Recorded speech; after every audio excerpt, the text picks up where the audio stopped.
Jessica Jones, Season 2 review, take 3. No more fucking technical issues. No more fucking alarms going off. We're gonna fucking do this. No goddamn interruptions. Okay. It was really good. It was a good fucking season. So let's recap. Punisher Season 2 was pretty good. Yes. Jessica Jones Season 2 is really good. Yeah. It's also S.H.I.E.L.D. Season 2, so okay, that was weird. Yeah.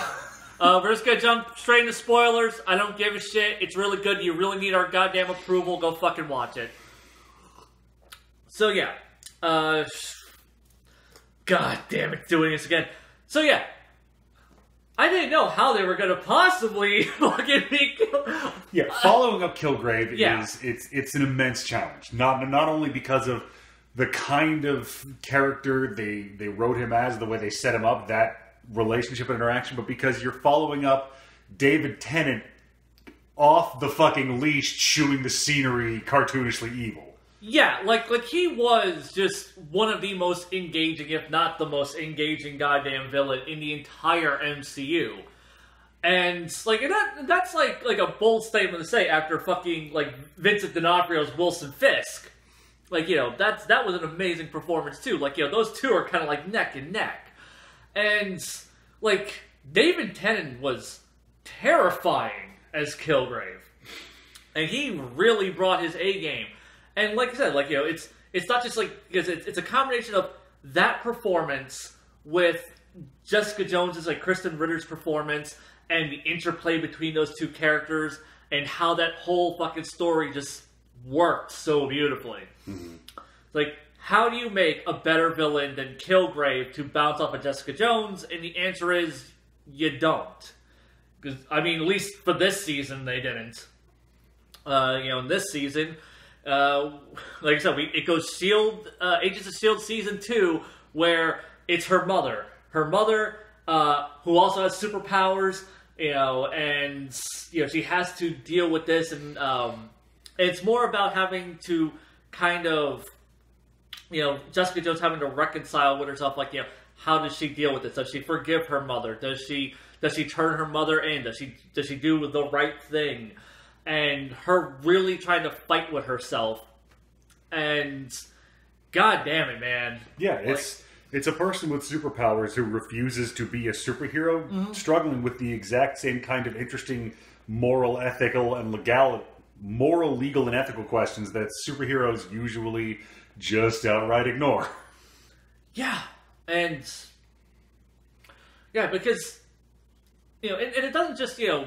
deal with the fact that, like, you know, because Jessica Jones, like I said, she struggles with the whole I don't want to be a superhero thing, but she is a very, like, ethical person. For as much of a fucking train wreck of a human being that she is, like, you know, she doesn't like to kill. You know, killing Killgrave was something she did not want to do.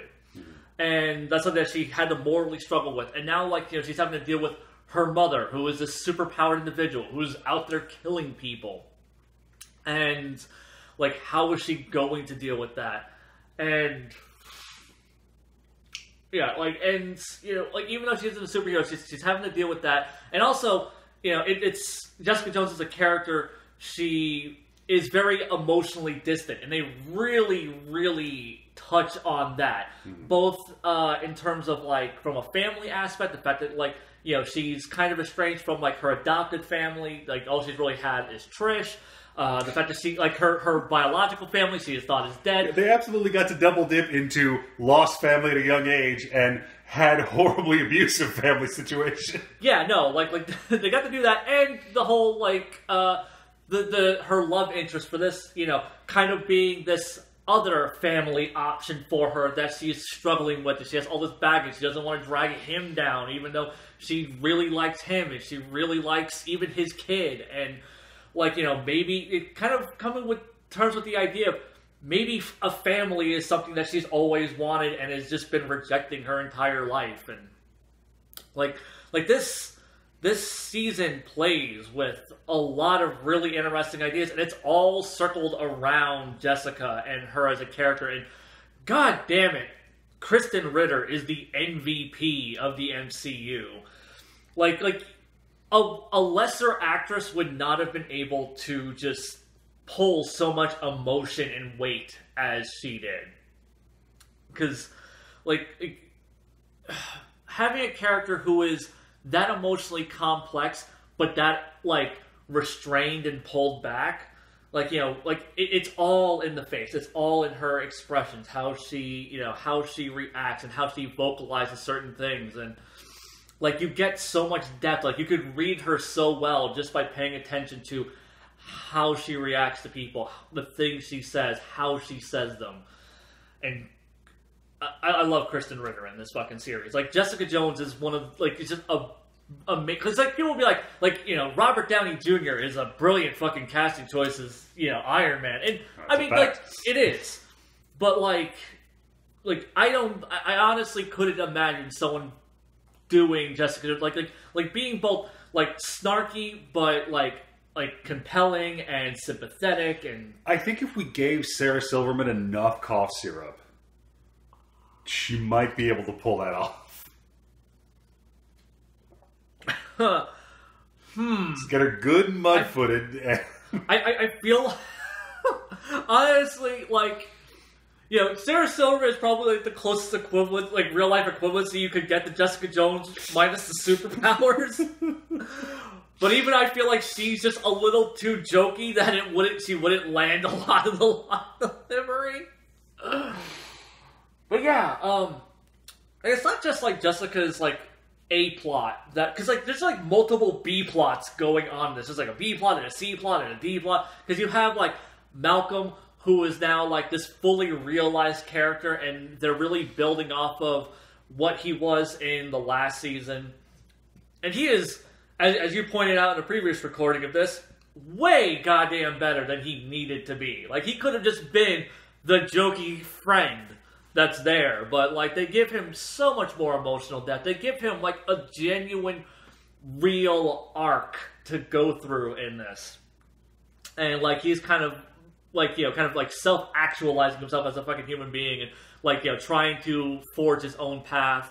You have Trish, which, you know, they kind of touched on the fact that she's, you know, wants to be a superhero, that she's envious of Jessica's powers. And, you know, they lightly touched on that in season one. They keep saying, like, oh, she's jealous of Jessica, and I always felt like that rang kind of hollow with the way she acted. Like, it was less that she was jealous of Jessica, and more that she saw Jessica have an ability, and she was just frustrated that that the world wasn't the way she thought it was supposed to be. Yeah, no, like her friend has superpowers, her sister has superpowers, and she's not being a superhero. Because, I mean, like, even in season one, like, you get the flashback, and she makes her the Jewel costume. And, like, comes up with her superhero, like, persona and all this stuff. Like, she's super into it. She's like, yeah, you get to, like, be a hero. And then when she just won't fucking do it, it's, like, it's frustrating.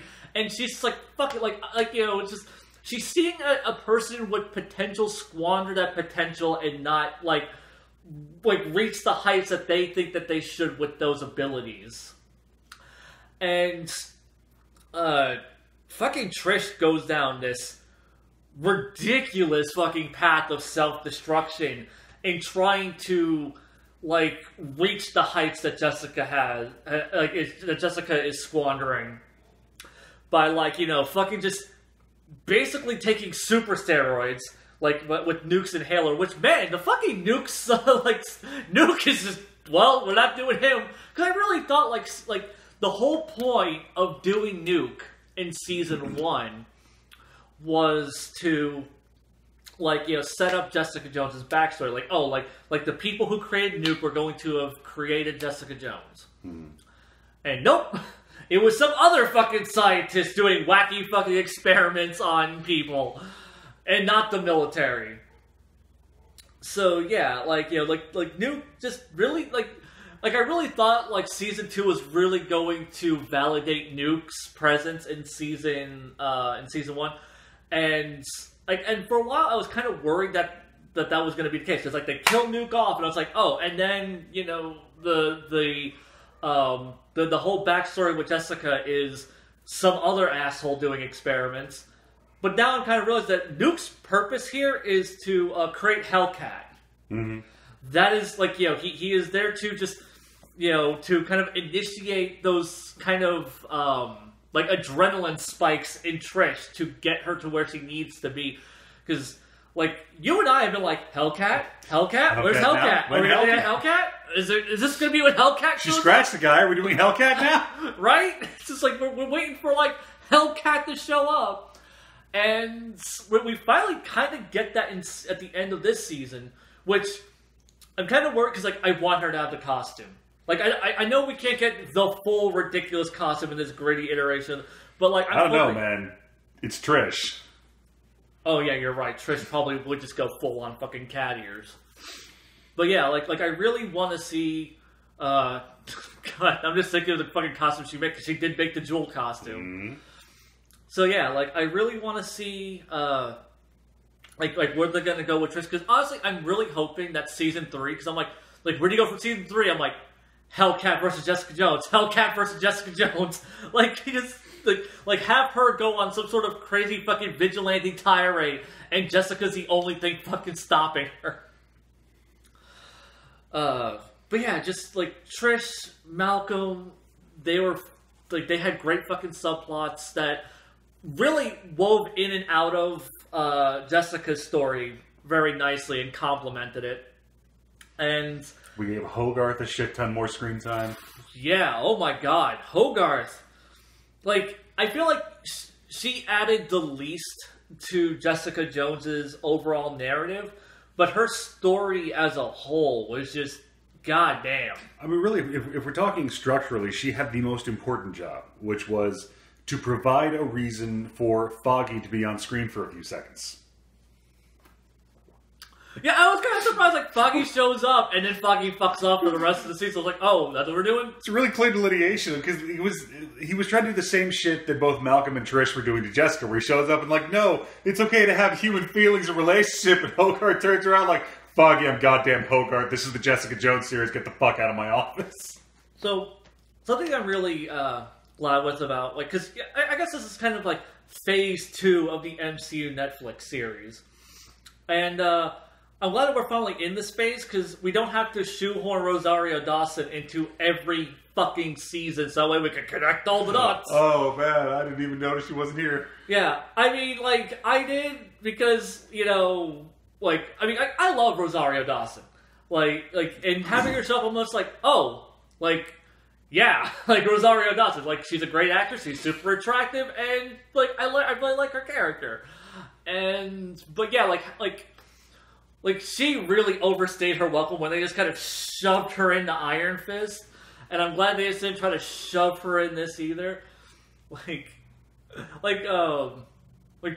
Also, like, partway through this season, I was just like, man, too bad, like, you know, Daredevil isn't around to, like, because I kind of feel like Daredevil, like, would have shown up during, like, all these murder shit. And then I was just like, oh, wait, right, Daredevil is dead.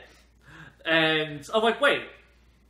Where the fuck's Iron Fist? Like, Danny's supposed to be, like, you would think all these murders going on and shit, like, he would have, like... Isn't he, like, flying around the world, being shitty at fighting the Hand or something? Well, I mean, technically, the Hand Oh, no, right, yeah, he's like, oh, I'm taking you over to New York, but nobody cares, because he sucks. Yeah, which, I'm really pissed off that, like, I'm still pissed at the end of Defenders. They didn't go, like, I'm gonna take up the mantle of Daredevil, and he was just, like gonna be, like, in the full Iron Fist outfit. Give me the goddamn costume! If you're gonna fucking put Matt in the costume, put fucking Danny in the goddamn costume. Fuck! Ugh. So yeah, we got... yeah, so we didn't get shoehorned Rosario Dawson. That was nice. Just everything about this. Man, the fucking ending to this. Where just, you know, Jessica's just on that fucking Ferris wheel with her mother, and you're just kind of waiting for the police to show up, and then fucking... I thought Jessica was just going to snap her like a fucking Slim Jim. Yup. Oh my god.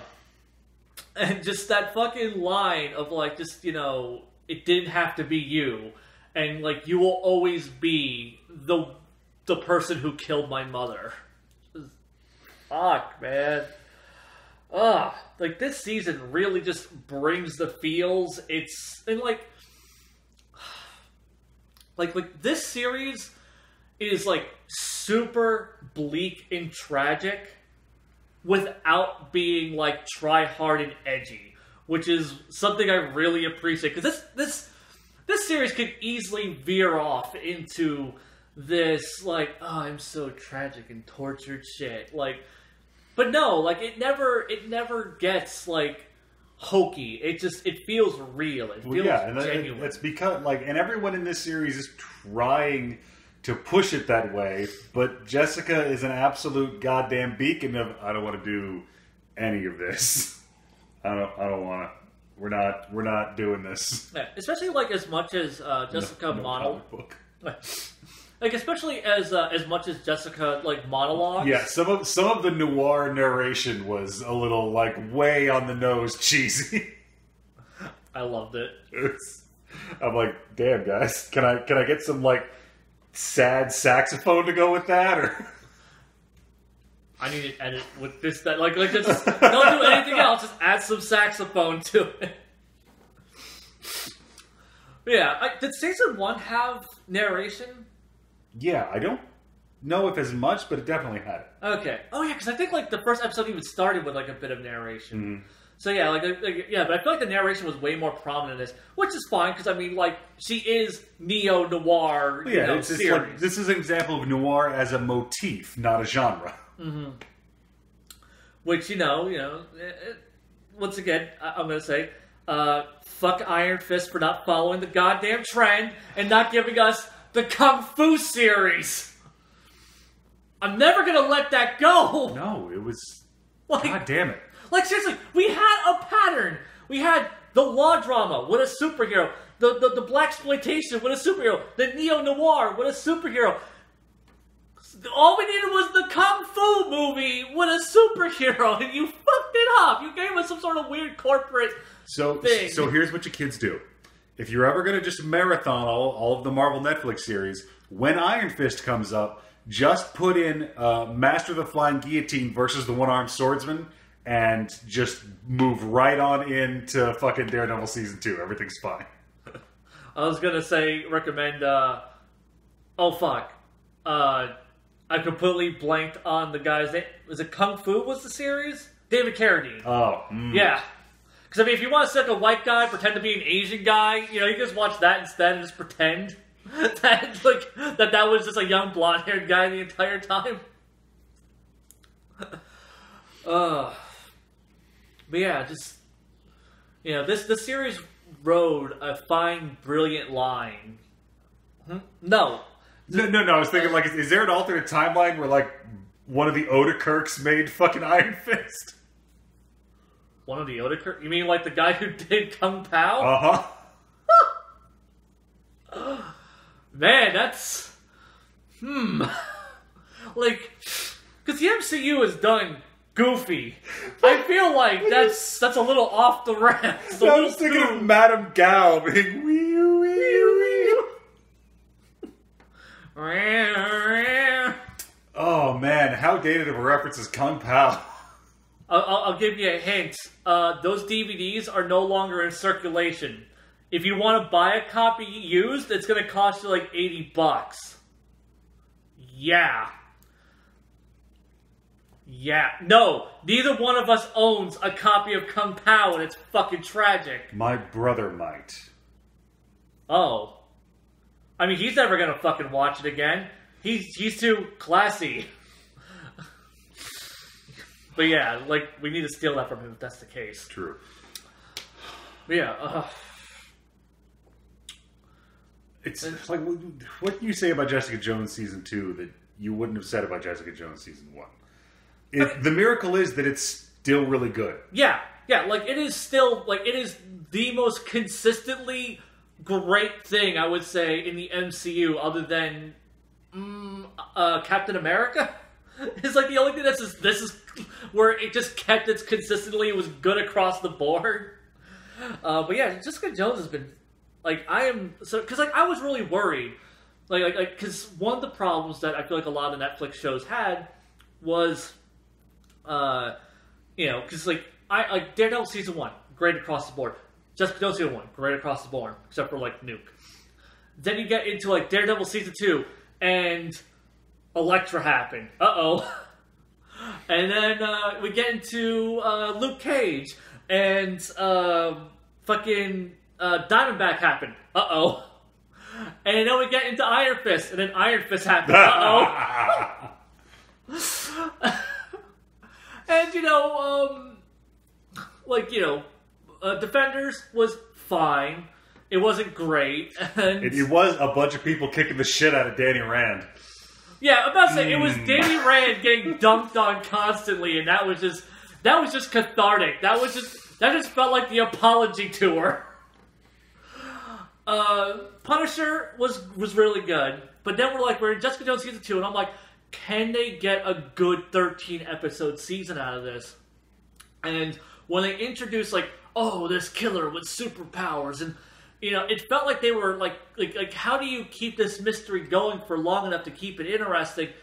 And how are you going to make this as good as Jessica Jones season 1 if it's possible? They did it by just having, like I said, it's not a villain, and it's more of this internal personal struggle for Jessica Jones. Because something I kept bringing up in the previous recordings was Jessica Jones was, Killgrave got inside Jessica Jones' head, and this was Jessica Jones getting inside her own head and fucking herself up because she didn't know what to do, and she was really emotionally torn in different directions. And I remember you were saying that, because I feel this is probably better than Jessica Jones season 1. I felt like you disagreed with that? Like where do you sit on that fence?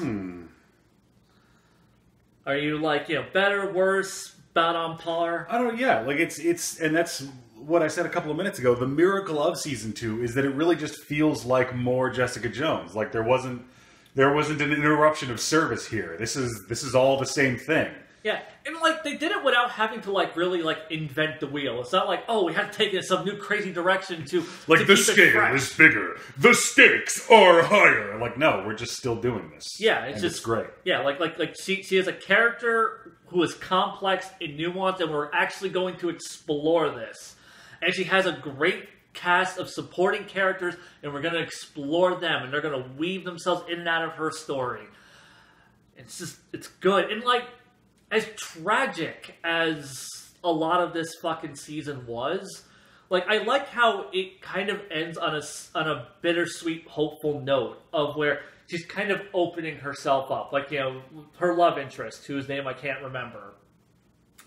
Which, honestly, I love how useful that guy was. He wasn't the beta cuck soy boy who was just gonna, he just couldn't, hold his own against, he had a skill set, he was useful, and, he was, he had kind of, this criminal past, but, he isn't a bad dude. And let's be very clear. If you were not aroused by the image of a handsome Latino man painting you when you wake up the morning after sex, I've got nothing for you, man. Man, everybody got mad sex in this season. It's true. Everyone gets a 2-sex scene minimum. Hogarth got 2, Trish got 2, Jessica got 2. One of my favorite scenes is just some guy being nice ass, and she's what says nice ass. And then he's just pounding her in the bathroom until, she just gets fed up with, no, whatever. This is garbage. Our other roommate was watching it with me, and they're nice ass, and he's oh, that was a mistake. And then he starts pounding her, and I'm you clearly never had a day like this. Yeah, no, because, even when I saw the season, I was just 50-50. Where's that gonna... Okay, yeah, that's Jessica Jones. I mean, you are going to miss 100% of the shots you don't take. I am not endorsing that you just say nice ass to women in bars, especially surly Jews with mean right hooks. That is just not... It's not a good plan. She's not Jewish. She just has very... Yeah, she just has the pale black hair, kind of Jewish, narrow nose. She just looks Jewy. Yeah. No, she just has sexy, hot Jew features. She's not... I looked that one up. I was shocked and surprised. I don't know what's more racist. The fact that I'm the one who keeps calling her a hot Jew, or the fact that you looked it up just to double check. No, I was just looking up Kristen Ritter. Oh, no, wait, I was checking to see if she was Jewish. Because I kept calling her a hot Jew. And, like, using that to support my theory that Jewish chicks are hot. And being like, let me double check this, because I know Sarah Silverman's Jewish, but uh-oh. So I think if we're completing Maybe the show, racist. like, that makes me Goebbels and you Barbie. What? Don't worry. They'll Google it and tweet that shit at you. Oh, okay. Do you honestly think they're going to? Maybe. You have way more faith in my fan base than I do. I have... Yes.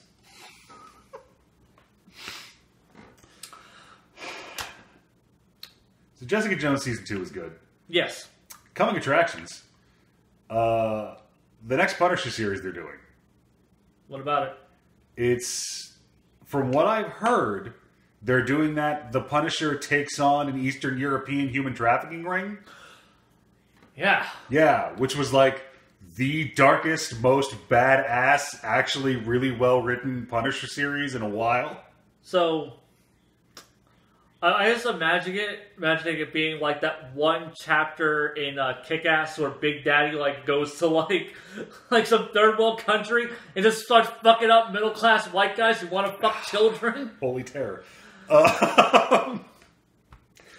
So, I was thinking when we were discussing Defenders about cross-series character chemistry and how I really like the way Jessica Jones and Matt Murdock played off of each other.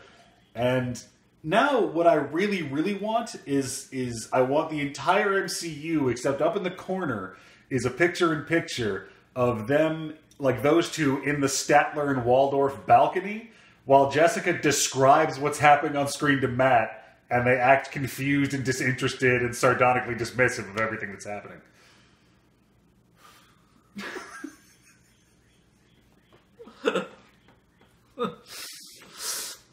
I also want the next Defender series to be them taking on Mr. Negative. Oh, man. That would be an interesting one. I feel... Because part of me wants to say, like, that's too comic booky for this universe. And I'm like, this is the same universe that gave us Thor Ragnarok, though. Because, like, it's disgusting. Like, that's one of the things you have to keep in mind. It's like, this is the universe this still is the MCU. Mm-hmm. This is just the grimdark part of it that you don't get to see in the happy fun part. Also, this is the first MCU Netflix series to reference events past I'm trying to remember. Past Avengers 1. I forgot what it was that they referenced, but I was just like, hey, that was a reference from such and such. I think it may have been the Sokovia Accord. Probably. Yeah, like they made some reference to that. Or something like that was from one of the later MCU films. I'm like, hey, a reference to that. And I'm like, huh. Like, so, like, it's just like the first, like, okay, this is where, because it's nice to know kind of where we are in the timeline, because the MCU timeline is getting more confusing. Yeah, and I think for a lot of the stuff, they're keeping it soft on purpose. Right. Because I feel like, because, like, even Agents of S.H.I.E.L.D. has stopped. Oh, yeah, they just unplugged and went into space. They went into future space. To fight the Kree. It's gonna happen soon. We're gonna have this big budget blowout X-Men series, the plot of which is what? What happened to the timeline? We've been here the whole time. Why doesn't anyone remember us? It's like the introduction of mutants is Bishop showing up and creating mutants retroactively into the MCU. Fucking Jubilee's already a vampire. The goddamn Westchester estate is already in a different dimension. Oh my god, I want a Jubilee Blade team-up series. Yeah! Oh. Because that's what Blade needed. He needed a plucky, lolly sidekick. He needed... He could be the Scar / the Shomru / fucking Piccolo / wait, he didn't have a plucky lolly side. He needed a plucky lolly sidekick. His sister? There you go. Was there ever another Iron Fist besides Danny? Even in the mid '80s for like a week. Because I really think has to have been. We need to name pull some random person, like even just like for some stunt Elseworlds comic to replace Danny Rand, because I really like leave Danny as canon. I love it if everyone hates that kid and then some better Iron Fist shows up. He's just like, yeah, it's like, what, you can only do one glowy fist? I got, like, glowy feet, bro, what the hell? Wait a minute, you're Danny Rand? The monks told me about you. They trained you wrong. As a joke! Oh, yeah, 2 Kung Pao references in one video! That's that timeless goodness. Mmm!